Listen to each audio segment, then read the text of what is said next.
Yo creo que es cierto que es difícil discutir sobre políticas públicas de ciudad. Lo ven todas las ciudades del planeta. No estamos eximidos de eso.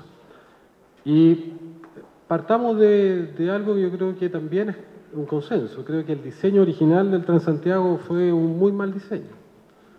Y hubo responsabilidades de quienes diseñaron, en parte, y hubo responsabilidades de quienes implementaron un mal diseño, por distintas razones. Pero yo tengo la sensación de que con mucho esfuerzo, con mucha dedicación, se ha ido mejorando el sistema. A mí no me cabe ninguna duda de eso. Y quiero valorar el trabajo que han hecho ministros distintos, desde Cortázar hasta Pedro Pablo Rázuri y el ministro Andrés Gómez Lobo. Yo creo que han tenido una tarea que es muy difícil, que es reformar un proceso, que es reeducar un proceso. No son fáciles. Y creo que además no cuentan con la complicidad del resto de las políticas. Es muy difícil cuando uno desarrolla una política que es sectorial, que es más bien un instrumento de política, de una política más global, cuando la política más global no existe. ¿Y a qué me refiero? La política de transporte no es una política per se, es una política del conjunto de la ciudad. Tenemos que avanzar en si efectivamente el sistema de transporte público es la prioridad. Bueno, entonces de verdad fortalezcamos el transporte público.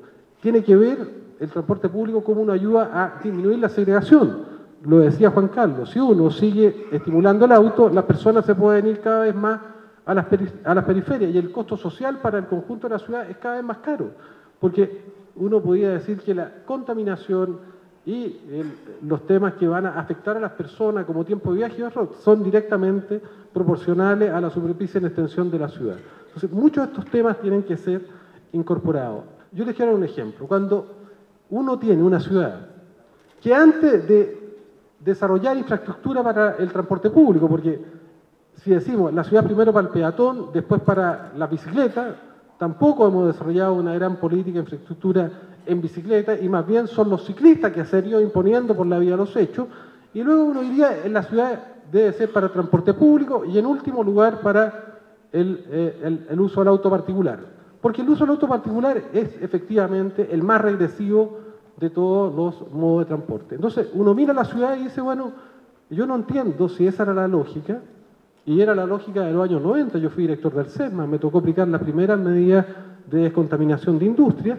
Entonces, ¿por qué se hace la infraestructura para los autos particulares, Costanera Norte, Costanera Central, incluso una vía que yo considero vergonzosa, a Chicureo, antes de que se hagan las infraestructuras para el transporte público? Entonces, ¿cuál es la señal que se da?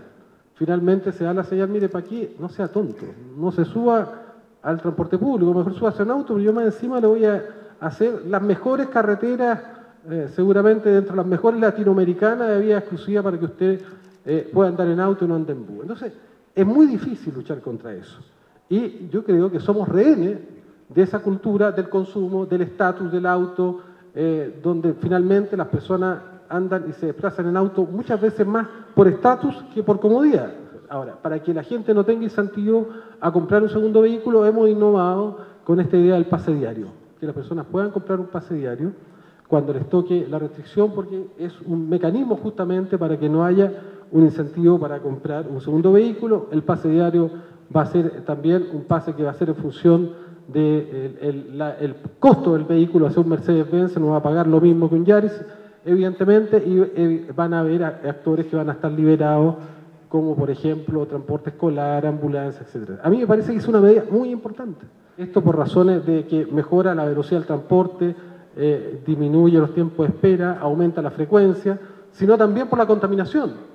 Ha costado mucho, pero finalmente estamos discutiendo un proyecto donde con el senador Sandón también hemos sido tal vez los que hemos presentado la mayor cantidad de indicaciones, que va a sancionar duramente a los evasores, va a sancionar duramente con sanciones penales a los que falsifican, a los que modifican o alteran los pases escolares, las tarjetas o cualquier otro instrumento. Pero además, al que, por ejemplo, es detenido y da un domicilio falso, también va a tener sanciones. Pero lo importante es que vamos a tener un registro de infractores. Si usted está en el registro de infractores y no ha pagado su multa, cuando vaya a sacar licencia a conducir, le va a decir, no señor, pague su registro de infractores y después venga a pedir licencia a conducir o después venga a pedir pase escolar, porque es la única manera que funciona. Entonces yo creo que vamos a avanzar en otro tema que nos está comiendo 200 millones de dólares por año más o menos. Eso es el costo de la evasión, que no podemos seguir con esa hemorragia. Estamos todos de acuerdo. El problema, más que relatarla, es solucionarla. Y en eso hemos estado trabajando y yo creo que tal vez la próxima sesión, el próximo martes, vamos a despachar un proyecto que efectivamente va a construir un instrumento que tiene perros, que es un perro con dientes, o sea, que va a tener eficacia para poder enfrentar estos problemas. Lo otro, y aquí me quiero referir un tanto a la nueva licitación. A mí me parece muy importante que nosotros trabajemos con el gobierno y con el ministerio para que la licitación se cumpla.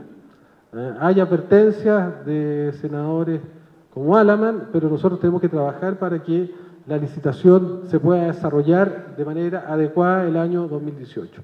¿Y por qué es muy importante la licitación? Porque en esta licitación tenemos que incorporar todos estos aspectos que hemos logrado ir mejorando. Nosotros ya hicimos una ley que modificó los contratos, que modificó la forma de pago, que permitió avanzar mucho en materia de lo que es hoy día los mejoramientos que ha tenido el sistema de transporte público, pero creo que la licitación va a ser un instrumento fundamental para poner como exigencia y como condición todos aquellos aspectos que a nosotros nos parezcan relevantes.